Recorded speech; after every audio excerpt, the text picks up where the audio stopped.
Good afternoon. Hello. I'm Abby Ginsberg, and I'm here to welcome you to the Martha's Vineyard Book Festival 2021 Summer Series. Thank you for coming, and thank you for your support of this series. We are very pleased to be bringing back in-person events and still mindful of the risks that remain. So, as you know, we're avoiding book signings and some other events. We're only having ticketed entry, and everybody should do their best to be as socially distanced as possible. Water is available during the day at the tent entrance and at the check-in information tent, and there is lunch, snacks, and drinks available for sale over by the information tent. We are encouraging everybody here to buy the author's book if you have not already done so at the end of the session. And there will be a question and answer portion of the presentation that will happen probably towards the halfway point of the session. It is now my pleasure to introduce our panelists. We have Tori Peters speaking with Elizabeth Benedict. Elizabeth Benedict, over here to my first right, is a best-selling novelist, journalist, teacher of creative writing, editor, and writing coach. She has published 5 acclaimed novels, including the bestseller Almost, and the National Book Award finalist Slow Dancing, a classic book on writing fiction. Oh, no, I'm sorry, Slow Dancing, and a classic book on writing fiction, and then The Joy of Writing Sex, a guide for fiction writers, that has been in print since 1996, and hundreds of reviews, essays, and articles. She will be speaking with Tori Peters. For the past years, Tori has been part of a trans literary movement based on trans people sharing their work among each other without barriers. She is also the author of the novellas Infect Your Friends and Loved Ones and The Masker. Tori Peters is the author of the critically acclaimed novel, which is here, Detransition, Baby, published by One World Random House, which was longlisted for the Women's Prize for Fiction. Author Garth Greenwell called the book, quote, "the smartest novel I've read in ages. I wish I could figure out how it manages to be utterly savage and lacerating while also conveying endlessly expanding compassion. It is a kind of miracle." Tori has an MFA from the University of Iowa and a master's in comparative literature from Dartmouth. Tori rides a pink motorcycle and splits her time between Brooklyn and an off-grid cabin in Vermont. With that, please join me in welcoming our guests, Tori Peters and Elizabeth Benedict. Hi, everyone. Hi, thank you. Is this gonna be moved or no? No. Okay. That's okay. It's yeah, that's fine. That's fine. Okay. Hi, everyone. I'm so glad to be here in person, live, with all of you and with Tori Peters. 2 summers ago, I was here, I think in this very tent, interviewing Stephen Macaulay, whom I had first met in 1985 when he published his first novel called The Object of My Affection. It was about a shocking relationship, a gay man who decides to help his woman friend raise the baby she was pregnant with. This summer, I'm here talking to a very 21st century reinvention of parenthood and everything else with Tori Peters, who's written one of the year's most celebrated and talked about novels, Detransition, Baby. In addition to the acclaim that it's gotten, that was just mentioned, it's gotten the attention of the people who produce Grey's Anatomy, and Tori is working on the pilot for the TV show and will be a producer of the show. And also, she was on Good Morning America, and part of her appearance included her posting a list of books that were very influential to her, and so I encourage you to look up that list, and maybe we'll talk about it at the end. A book that gets this kind of attention is never going to be easy to describe and convey in a few sentences, but I think the writer Chris Kraus does it well. Quote, "Writing with alarming insight, Tori Peters captures the grandiose, heartfelt, and sometimes mangled aspirations of queer and trans people facing an unprecedented array of personal choice. By showing how gender transition, like divorce or any transformative life event, can be simultaneously destabilizing and liberating, Peters makes trans culture relatable to all. A voraciously knowing, compulsively readable novel. It's the story of a trans woman, Reese, who is in her 30s when she gets a call from her ex, Ames, who was a trans woman before he transitioned back to being a man. And then he unintentionally has impregnated his girlfriend, who happens to be his boss. He can't quite see himself as a father, and he asks Reese, who would love to be a mother, if she wants to consider a co-parenting arrangement. Reese is as skeptical and disbelieving at first as the reader might be. And as Tori said yesterday, that's just the first chapter. The characters in the book refer to the TV show Sex and the City and the Sex and the City problem that women looking for meaning in their lives as they get older have 4 choices represented by each of the characters. Find a partner, find a career, have a baby, or be a writer. Quote, every generation reinvented this formula over and over, Reese believed, blending it and twisting it, but never quite escaping it. In an interview, Tori Peters said, I think the idea that there could be a trans in the city would have been unimaginable until recently, and it's still unimaginable for people to treat trans women with the same casualness of the Sex and the City women. So it's exciting, she said. There's a sort of subversive radicalism for me to be getting to do that. Thank you for being here, and thank you for writing this book, which is something of a phenomenon. The publicity material says that you're one of very few trans writers published, or trans women published by one of the 5 major houses. And you said somewhere that you wrote the book with 3 people in mind, never imagining it would have the audience it has. I think it's fair to say that the novel takes us into a world that most of us, certainly most of us here, may know very little about. And I think it's also fair to say that for all kinds of reasons, it's a world that makes a lot of people uncomfortable, whether it's the right-wing bathroom wars or a more generalized discomfort because the desire to radically alter our sex or gender is unfamiliar and maybe alien to many of us. One of the achievements of the book is that it's a bridge to this world that many of us have never crossed before. And it's not exactly a feel-good, heartwarming journey, but you know you've reached the other side when you get there. I'd like to begin by asking you to talk about your own journey becoming a trans woman, if you would. Sure, I'm happy to do that. This book, well, it happened about 10 years after I transitioned. I transitioned. I came out as trans when I was 26, and but actually transitioning was like a slow process for me of figuring out whether or not that was viable, whether or not it was what I would have to give up to do it. And writing and transition for me were very closely intertwined. I thought that I couldn't be a writer if I transitioned, that nobody would publish my books, nobody would be interested in these stories. And in fact, that was the case early on. When I started writing, I had some essays about being trans that I sent away, and people weren't interested. And then I kind of gave up on writing for about 2 years. And then I met a bunch of other trans women who were all writing. And the idea of that movement was that we would write for each other. And something special happened when we wrote for each other. There was something that whereas previously, I think I was intending an audience where I had to explain myself, when I began writing for these other trans women, suddenly the story became 100%, but previously it was maybe 70% explanation, 70% story, 30% explanation. And when I was writing for trans women, they already knew this stuff. So suddenly it could become 100% story. And the stories kind of took off. The other thing that happened is when I was writing for other trans women, the bar got a lot higher.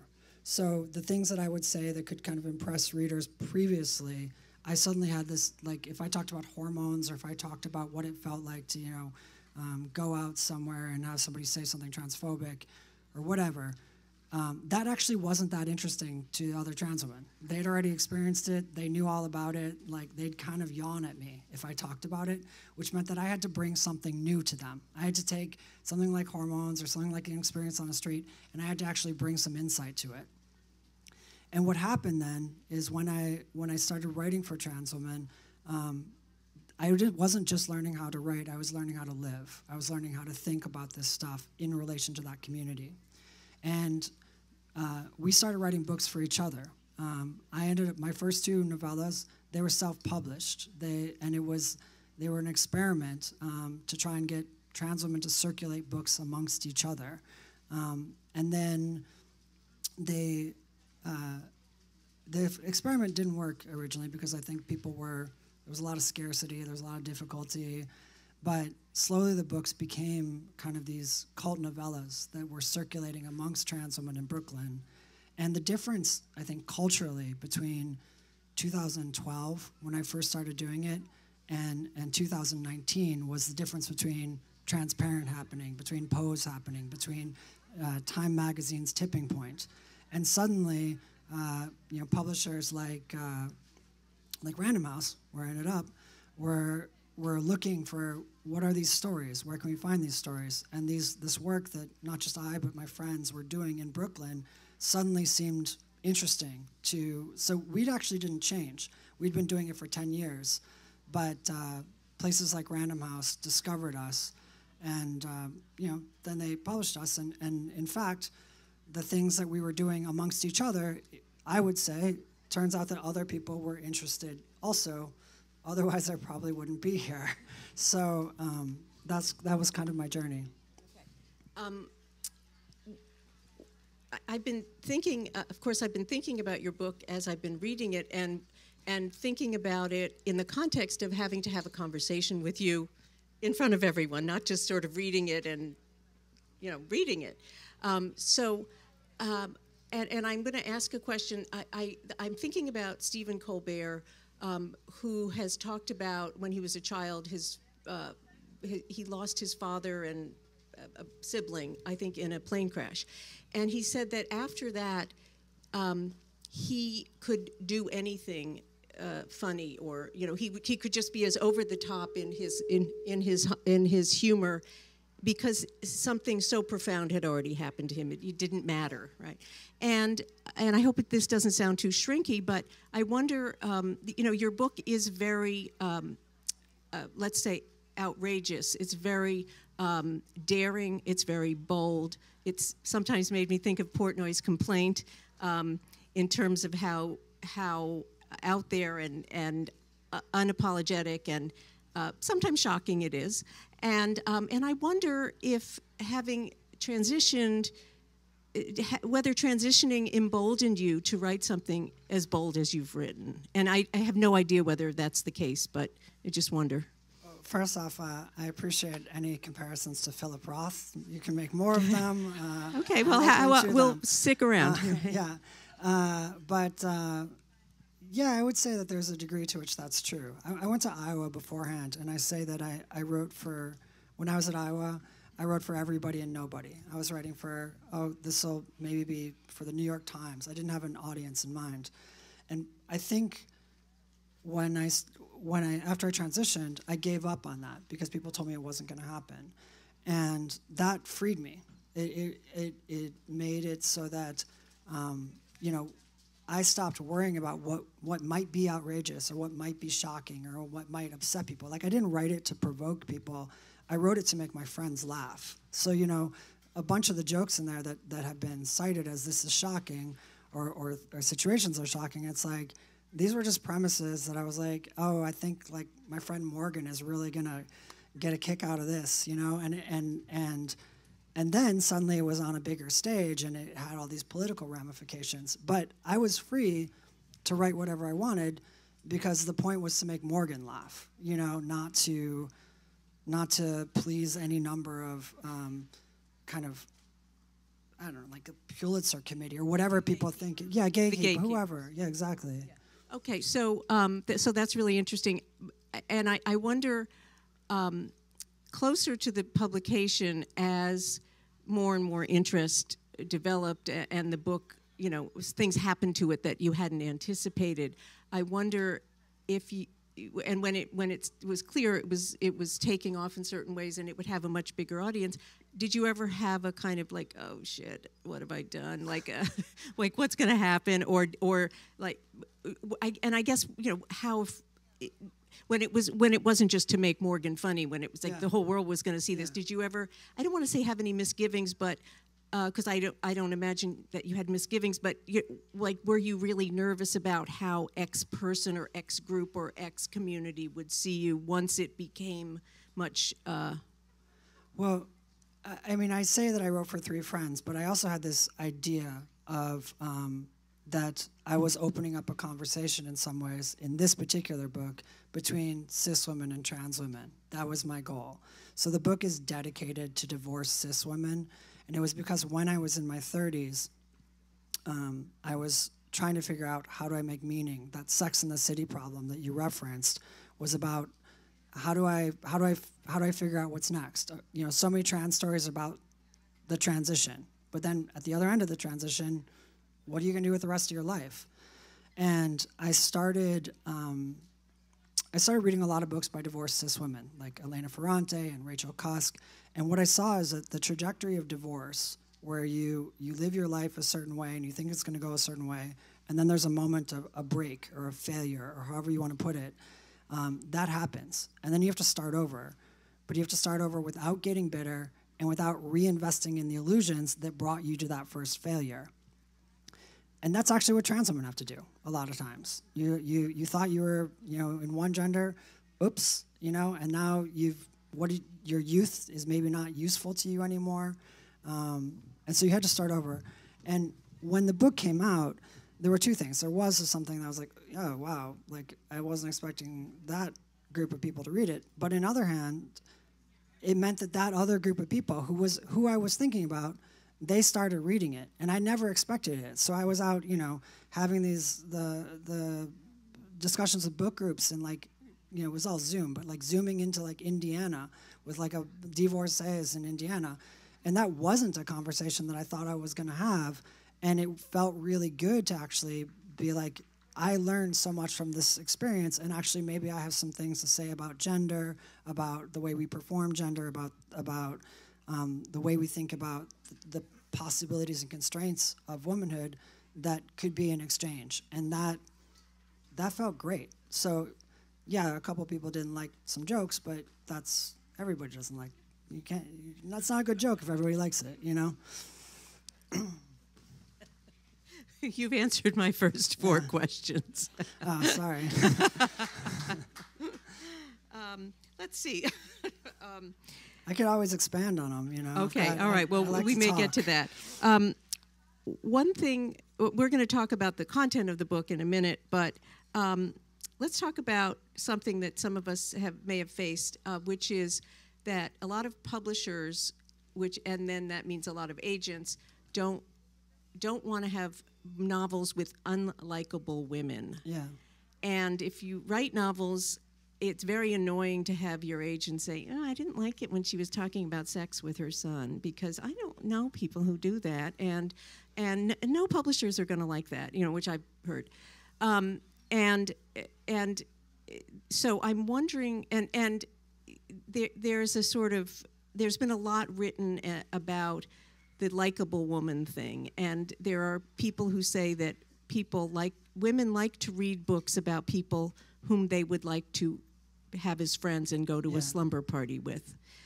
And Claire Massoud had a great answer to this question, and she said, Publishers Weekly asked her if she would like to be friends with the very angry woman character in her then latest novel.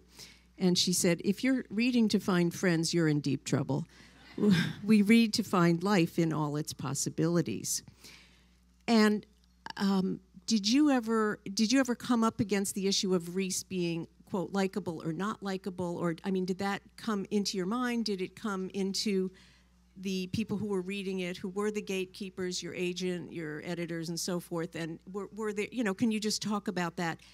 And then, I'll kind of ask a follow-up that's may be kind of related? Well, I think it's the era we're in that actually a lot of my agents and publishers, they came to me for a reason. They came to me, so they thought that they didn't know. They're like, we think that we're looking for a trans protagonist. We actually maybe don't know what's likable in a trans protagonist, and we're looking for you to answer that question. And when you say they came to you, what you mean? They came to you at what point? After my novellas were circulating, I didn't have an agent. I was just doing this, and an editor at one of the big presses came to me and was like, I read your novellas. Do you have a novel? And I happened to have a novel, so I said yes. And then he was like, well, technically it would be a little bit unethical if I bought this without you having an agent. So I said, okay, give me an agent. And that's my agent, is the one that but then I didn't go with that editor, so he was really mad. But when I say that they came to me, and that meant that I wasn't so worried about compromising, because I'd already been doing it my own way, and I'd have my own audience, and that gave me the freedom to be, dislikable. And I mean, I don't think I'm dislikable, but it gave me the freedom to have characters who were dislikable, to talk about the things that I thought was real. And I also think that there's a difference between, we're not all likable all the time. Like Reese, I think, is incredibly charismatic and charming in certain moments. She's just a mess. And so it's like she's the type of person you want to hang out with for like 20 minutes until she like starts telling you about her love life, and then you're like looking for the exit. And that, that was already there, and I was sort of like, this is the novel, you can have it or not. Which was, it's crazy actually that I had that kind of power speaking to the publishing company. I don't know why I call it the publishing company.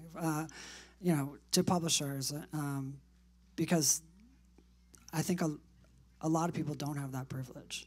Well, and that kind of, as I was formulating this question last night, and like maybe this morning as I was waking up, and I was wondering, and this is the kind of interesting part, so publishers and maybe the world has an idea of what a likable woman is, right? The woman you want to be friends with and have at your slumber party and blah, blah, blah.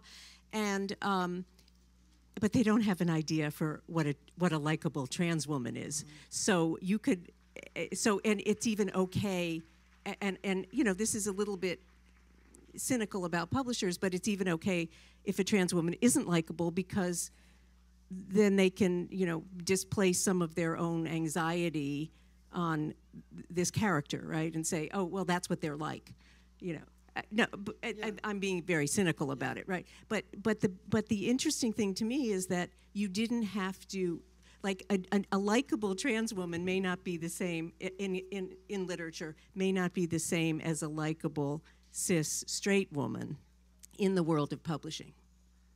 I think it's true that some people have that impression, but I also think it's true that most of the difficulties that trans women go through are the same difficulties that cis women go through. The standards that trans women have to uphold are the same standards that cis women have to uphold. It's how you comport yourself. Do you cut people off? When you talk, like all of the sort of things that made my life hard weren't necessarily about being trans. They were about suddenly having to deal with sexism in a very like straightforward, plain way. And I think that generally what people, there are people who definitely say Reese is dislikable. When it was nominated for the Women's Prize, there was a backlash. It was like, we don't like this character. We don't like that there's a trans woman in the UK Women's Prize. But the things that they said were wrong with Reese, and those things that they said that Reese shouldn't be, was just a litany of the things that they say about women in general. That she cared too much about the way she looks, or she is, has sex with the wrong man, or has too much sex with the wrong man. All of this sort of normal things were what people brought to Reese.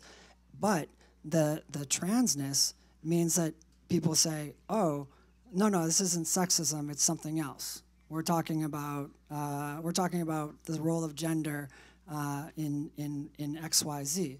But really, when you look underneath it, what's happening is sexism. And I think that what the publishing industry, what this did is it allowed me a sort of opening to address this with the publishing industry in terms that they weren't used to hearing, which opened up an opportunity to sort of, I don't want to say like get something by, but to discuss it or in a defamiliarized way, I would say. What have been, I mean, I think you've sort of talked around this or maybe talked to it, but what have been some of the most surprising reactions you've had, positive or negative, that, were just things you just didn't expect, or that were kind of illuminating, or that made you? I had very interesting conversations across difference, I think. Like, I had very interesting conversations with Black women about motherhood and the expectations of motherhood and who gets to be a mother. A lot of the conversations that I had with a lot of my white friends were about the right to have an abortion or the right to a choice or these sort of things. And the sort of like assumption was that you should be, that everybody's pressuring you to be a mother. Nobody's pressuring trans women to be a mother. Like, it's no one's like, we really want you to be raising the children. We think you're a great role model. That's not something I hear. And other people who don't hear that are like immigrants or Black women or, and you have these things in society like, the myth of anchor babies or something like that this is an illegitimate kind of motherhood. And what was interesting to me was the conversations across that difference, the ways that actually the rhetoric and also the ways that you could talk about that stuff. It was like I borrowed partly from trans women's experiences, but there's not so many trans mothers out there. So it was Black women, writing by Black women or writing by Latina women or immigrants who I was like, oh, this is what a forbidden motherhood looks like. And I can borrow these structures, I can borrow these narratives, and I can be in conversation with them. One of the main events of your book is, even though it takes place off stage, is Ames's decision to detransition. And he was a man, lived as a woman when Reese was involved with him, and then he detransitioned. And then it's his relationship with his boss, whom he impregnates, not realizing that he can, because of the hormones he's taken. It's that relationship that propels the novel. And I think there's a lot of, could you just talk about the issue of detransitioning and maybe in general and in your book, and how you made that decision? Was that decision always part of your story, or did you come to it? It's obviously a great device, to propel the plot. I mean, so there are a lot of questions there, but it's a huge issue, and just for people who haven't thought about this much, and I maybe I'm like somebody who didn't think about it that much. Detransitioning is sometimes used by people who are anti-trans to say this is transitioning is a bad thing, and look what happens. And so it's a very complicated issue. And so here you are, because I think you can talk very fully about it. Yeah, the title "Detransition Baby" is actually, unless you were like in trans community, you wouldn't know that that's actually like a dangerous title, but it is a dangerous title. The idea of people even say like, don't use the word detransition, say multiple transition, or whatever. But I chose the word detransition because, and what's happened with it is it's politicized around the idea that detransitioners prove that people were wrong about their gender, that you shouldn't transition because you may have regret, and therefore you could ruin your life by transitioning. And so therefore, we should have a lot of gates up before you transition. And I wrote about a detransitioner because I know them, I know some, and they don't detransition because they were wrong about their gender. They detransition because life as a trans woman is really hard, and they might not want to have given up all the things that they gave up, so they detransition. But Tori, can you just I'm sorry to interrupt you, but can you talk about the difficulties? Because that was really interesting as in terms of Amy's decision to detransition when she articulated or the book articulated what the difficulties are. Yeah, I think it's different for everyone, and part of what I wanted for Ames, previously Amy, was that I also wanted her to be fallible in what she said was hard. I think it's different for everybody. Part of what Amy's problem was that things really were hard.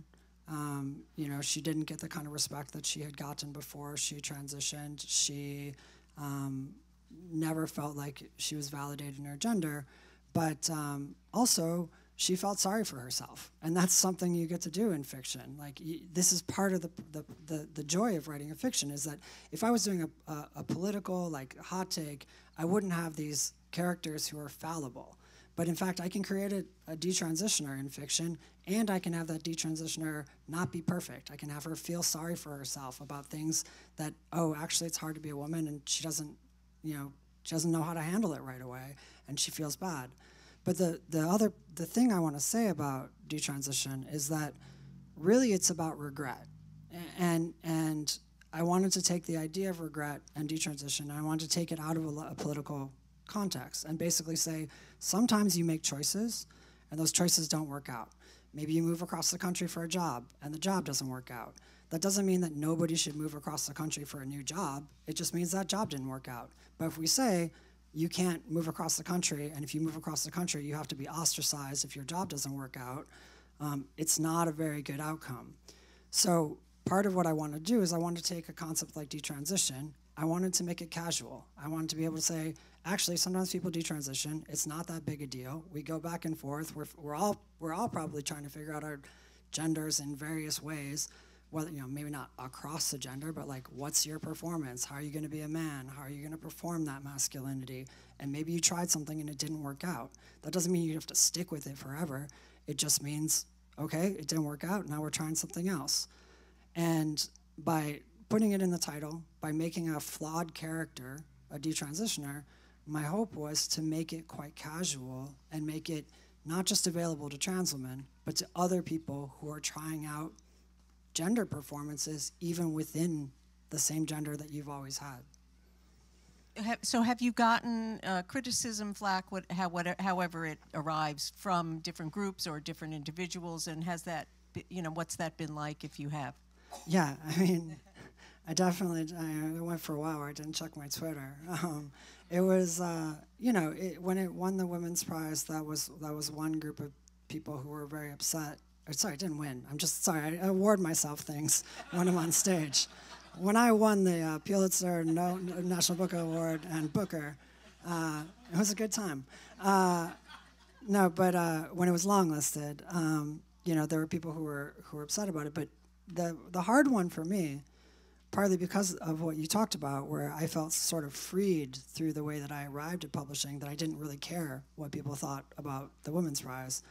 But I did care about what trans people thought. And, there were trans people who were like, this book is giving away all of our secrets. It's airing all our dirty laundry. It's making us look terrible.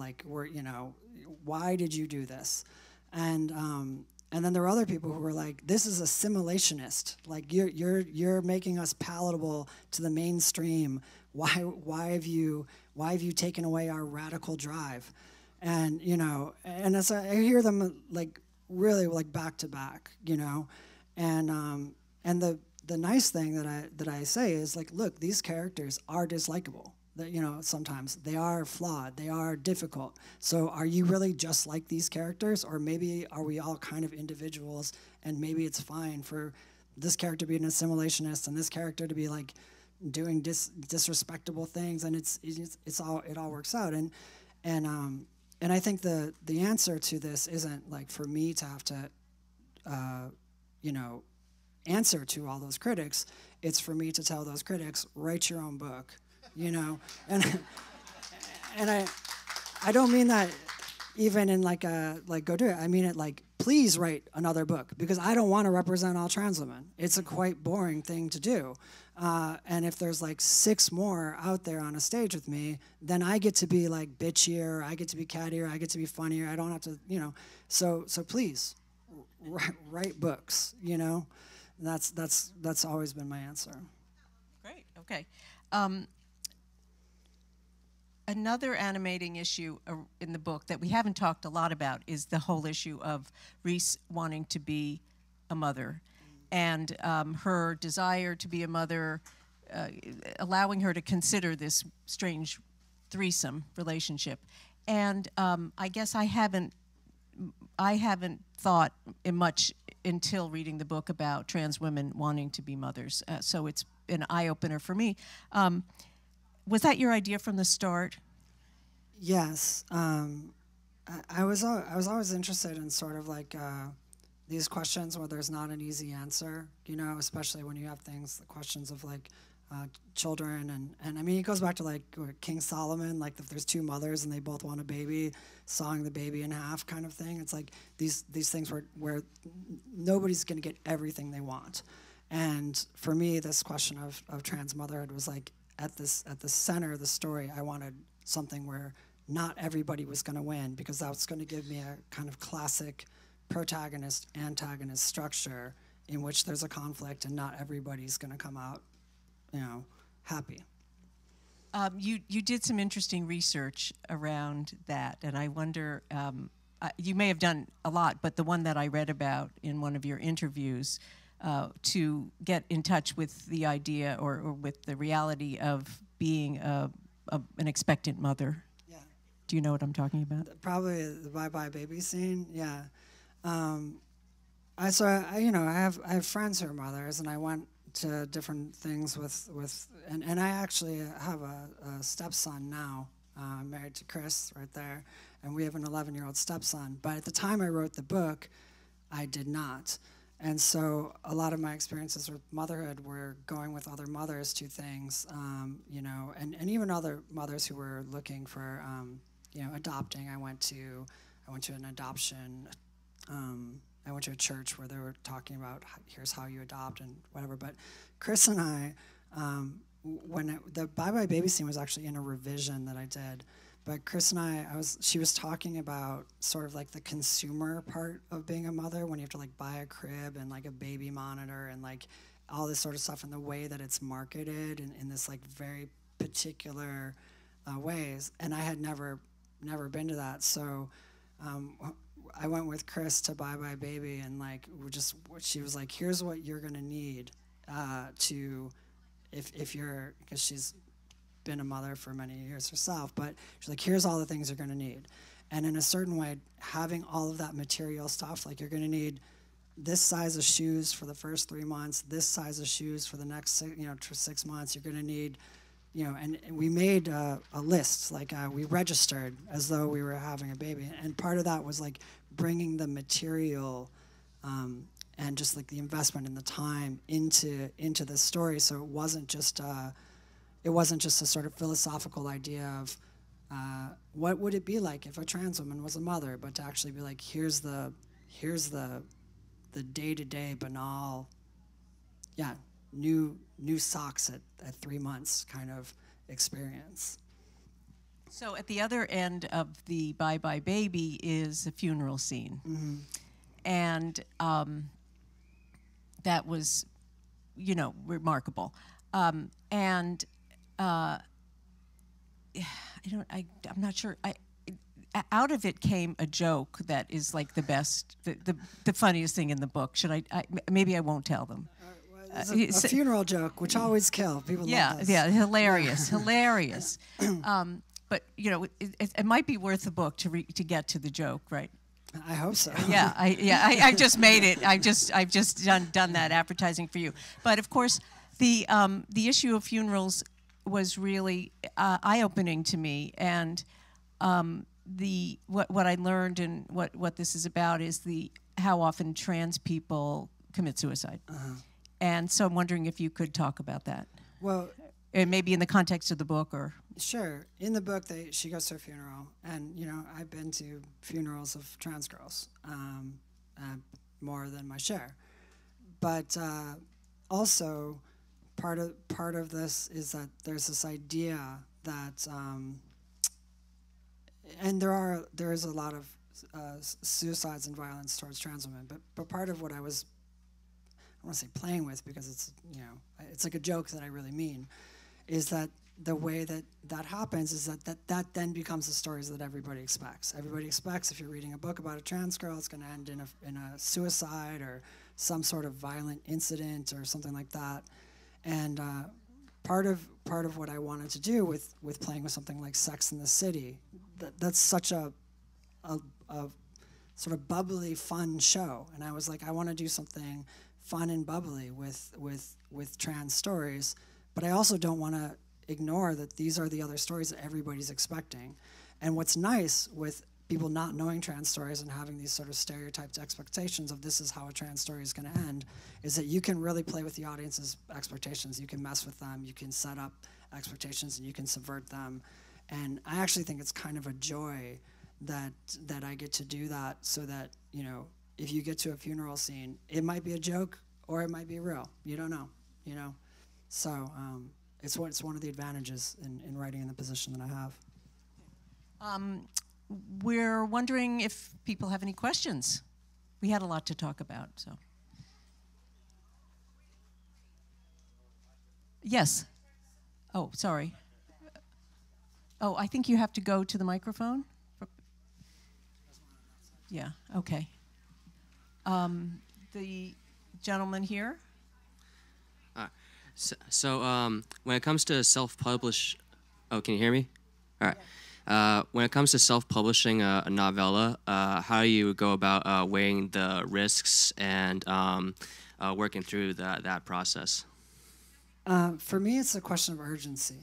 I felt like I had a story that I wanted to tell, and I didn't really care the route for it, and and I think that's always been my approach to it. Is if you can find a story that is so urgent you have to tell it, there's probably going to be an audience that feels that urgency. So I figured out how to set it up in InDesign, how to typeset it, I did my own art for the cover, and it took I thought it was like I published it, and I thought it was going to be like sell maybe 100 copies, and at first it did. At first it was only like 100 copies, maybe the first 6 months, and then that, because I didn't have the marketing budget, I couldn't put it in the hands of everybody who felt it. But the thing is, when you are telling a story that has that kind of urgency, people will give it to their friends, and they'll talk about it with their friends, especially with the internet right now. They'll say, I read this book, it meant something to me, and the sort of, I think with books, with major publishing, they say the big selling is the first 6 weeks of a book coming out. I think when you have a story that has urgency, that big selling, it comes 6 months later, it comes 8 months later, it comes a year later. And the books that we talk about, something like A Little Life, those are books that people are still buying 4 years later, rather than in the first 6 months. So, if you have an urgent story and you just put it in the right people's hands and find that audience, write to that audience, I think that's where you get the energy outside of kind of marketing and the normal way that people position books. Thank you. Sure. So Could you go to the microphone? Absolutely. Can you hear me? Yes. Yes. Okay, so first of all, I wanted to say I haven't read the book, but I can't wait to. Thank you. You're welcome. I think you're extremely brave, courageous to put yourself out there, too. And then the real question I have is a light one, and that is when I read the title, I was wondering if it was Detransition, baby, or Detransition baby, which I thought was kind of fun, play on words. Yeah, the comma has been one of the more controversial aspects of the book, comma placement. So it's Detransition, baby. And I grew up walking past one of those Virginia Slims ads, you've come a long way, baby, or hasta la vista, comma, baby. So I always like that, but additionally, it's also an extremely short summary of the book. It's like Hemingway did a 6-word story, well, I did a 2-word story. So it's a short summation of the book. And then lastly, I really like the comma because it's also the dilemma that I faced when I was writing the book. It's like a knife's edge, the comma, and I was existing on the knife's edge of the comma. And I felt like I could either fall into a sort of idea of a legitimate womanhood, if I could have motherhood, if I could have a baby, or if I could just make myself okay with living as a man and fall towards detransition and have the sort of ease of the life that I had before I transitioned. So the comma, people are like, you should get rid of the comma. And I'm like, no, the comma's everything. It's all happening on the comma. And they're sort of like, whatever, Tori. but that is my feeling about that the comma is the most important part of the title. That's great. The comma has a sort of slap in the face. Yeah. It's a little pardon me, a little aggressive. But there are. It's great. No, it's great. Publishers Weekly did a thing that this is the year of the book with titles in the comma. There's like Ducks, comma, Newberry. And I can't remember them all offhand, but I did it also. I was like, Speak, comma, Memory, Nabokov's memoir, and I was like, if Nabokov can do it, I'm going to do it too. The next person, please. I'm Marissa. I actually have a book coming out next week called Forget Prayers, comma, Bring Cake. Nice. But my book is a single woman's guide to grieving, and I'm just listening, and I'm so grateful for everything you do. I worked on the show Transparent briefly, and I'm just really pleased to hear you. And I'm thinking about performance of gender right now, and a lot of this idea of imagination. And I know, like for me, I made a Zola wedding website for myself to marry my house when I moved to New Orleans, and also nice. But it worked. But some people, like I loved at the beginning of the book when you just described the process of birth control and like what this like relationship between these two people was. And I know I have other friends who talk like trans women who talk about fertility in a very different way than I understood it. And somebody might see that as, oh, you're imagining and you're crazy, and even calling, I'm just curious about those boundaries of imagination, performance, and to help some people understand just how that isn't actually, it's actually we're all imagining all the time. And I'm also just curious whether or not you see, like all this time I'm thinking, I just see you as a woman. And do you want to be called trans woman each time? Would you rather be called woman, and what the difference is to you, if that's? Well, I'll answer both of those and probably take them separately. The first is that in a lot of ways I feel really lucky to be trans in my relationships, partly because I have to imagine the ways that things feel, and as a result, I'm freed from it. That I think a lot of like sexual relationships or racial relationship dynamics, that a lot of heterosexual couples that they inherit a default, and you end up sticking with that default. I didn't inherit a default, which meant that it was like, if I want this feeling, I have to invent the way to get to that feeling. And as a result, like I don't want to overshare, but I feel like the ways in which the kind of like the satisfaction of the relationships I've had is that, especially when I'm having them with other trans people, where we're kind of like inventing, we know we want to feel a way, we've got these bodies, how are we going to get to that place? And as a result, we kind of, it's part of trans culture to invent the way to it. And that I think initially seemed like a detriment, but now I think it's an advantage that in my relationships, I invent the way to get to how I want to feel. And I know so many people who don't, they were never told. You can just imagine the way into how you want to feel. There's no right way to do it. There's no correct role for you. There's no correct procedure. And I think that's actually part of the exchange that I think trans women and cis women are having, is like, actually, here's the language, here's the lenses, here's the ways that we've imagined our ways into being, and please, also do it, because we've borrowed so much from cis women.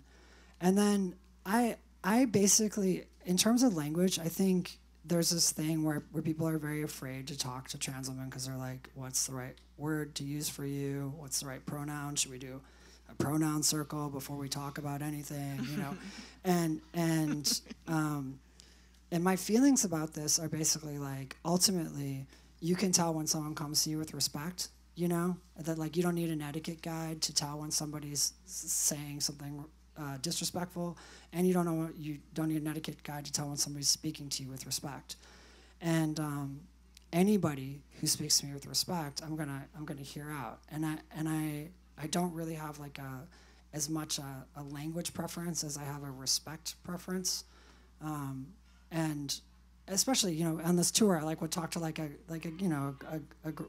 Bible reading grandma in the South, and I'm not going to be like, excuse me, like here's what you have to read before you speak with me. You know, it's like I'm going to be like, what do you have to say? What do I have to say? How are we gonna get together? And so, on the question of trans women and womanhood, trans is the kind of woman that I am, and if it is relevant to the conversation to bring that up, great, and I will. Other times I'll just say woman, because I don't want to list every attribute of my womanhood. When from Chicago, 40 years old, you know, it's like these are, it's one of many, and when it's relevant, absolutely happy to hear it. Thank you.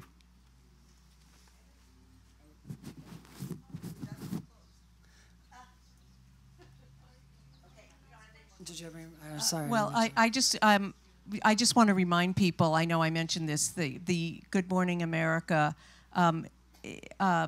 the list of books that have meant a lot to Tori, which I think is really interesting. Do you want to just say what the books are? But you can get the whole list if you Google Good Morning America and Tori Peters and the book list, and it's a really interesting list. A lot of the books you're going to already have heard of, the books like Giovanni's Room, and so I won't tell you what that book is about because I bet you already know. But I'll just say one that really meant a lot to me that I always talk about. That's by somebody who came out of the same writing scene as I did. And that book is Time is the Thing That a Body Moves Through by T. Fleischman on a smaller press, Coffee House Press. And T's experience is a non-binary experience as opposed to my more like binary trans womanhood experience. And as I was saying, I want as many people up here, you know, so that I'm not representing as much. So for that reason, I'm always sort of saying, read Clutch's, their name is Clutch, casually. Read Clutch's book, because that's going to provide a counterpoint to everything I say. You might hear that Clutch thinks that the things that I say are wrong. And that's part of the conversation I want to have. So T. Fleischman's book, which is on that Good Morning America list. Thank you for that question. Sure, and we can't wait to see the TV show, and also can. and also the next book, whenever that is. I'm not going to say a word about that. No, but I will say that. I'm sorry. No, I was thinking about what you're currently creating. But when I went to Tori's website, because she was giving away the 2 novellas, I think that has ceased, because someone's going to publish the 2 novellas with 2 additional new novellas next year. I think it's Random House? That was announced last week. Random House, these novellas, speaking about how self-publishing can come around. So 5 years after I self-published these and put them away for free on the internet, Random House bought those 2 novellas along with 2 other ones, and it's coming out next year. So, like, if you've got one, and put it out there, and just keep putting things out, because that's not the normal way, but it happened, and if it happened for me, it happened for you. Thank you so much for writing this book. Thank you for that beautiful intro, for the questions, and for taking all the time you did. It was really amazing.